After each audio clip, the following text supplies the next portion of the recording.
Hello used car buyers. Today's topic, how to contact the seller, preparation. I know it sounds a bit silly, but I'm sure I could give you some useful information about this step of the used car buying process. There are three questions. Why do you need the preparation?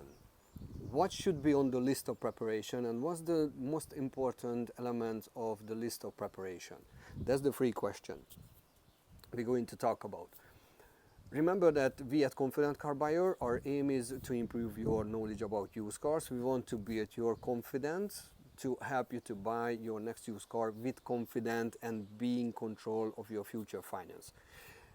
My name is Gabor Kovács, the founder of the Confident Car Buyer. I'm a former garage manager, a car mechanic, and I'm on the field of used cars in the last 20 years.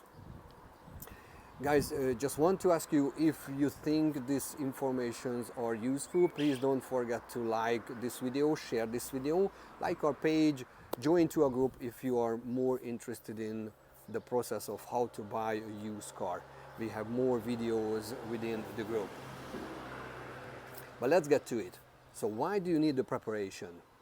It's confidence. That's the number one reason you need the preparation. If you remember, I mentioned in one of my videos, the confidence is coming from knowledge. Knowledge coming from education and research. When you know what you're talking about, then you are confident. So that's the main reason you need the preparation, to be confident when you are at the site and visiting the seller and want to check out the car. But there are other reasons, which is we want to buy the best used car for the first time. We want to save money and time on traveling. If we buy the car for the first time, we don't travel around checking out other cars. And we want to build a rapport with the seller. So if you do your preparation properly, you became really sympathetic to the seller, which means you can negotiate, because we want to negotiate. We want to save money on the car purchase. What should be on the list of preparation? So that's what I do when I prepare for the purchase. Prepare 3 A4 pages paper. I have maximum 3 cars on my list I want to check. So I spread it around the 3 pages and write down every car's registration number, make, model, the seller's name or company's name, the seller's phone number, the seller's address. I write down HPI check, yes or no, and I write down the date and the time. So these are the key elements of the list. You should have it on the A4 paper. But let's talk about one of the most important key elements of the list, which is the HPI check. So what is the HPI check? The HPI check is basically certification about the car's previous history. This history can give you a lot of vital information about the car itself, which is, think about it, about 25% of the car which goes under HPI check has finance.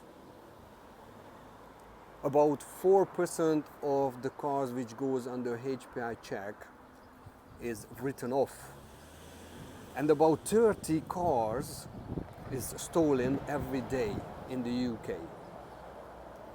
I don't think you would be able to find out these information if you would not have the HPI check. You wouldn't do the HPI check.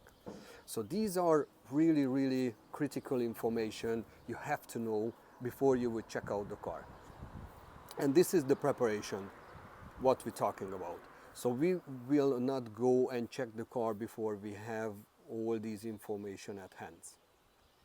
HPI check. It can give you VIN number, it can give you whether it's been color changed, registration changed, it can give you what was the mileage when the MOT was done.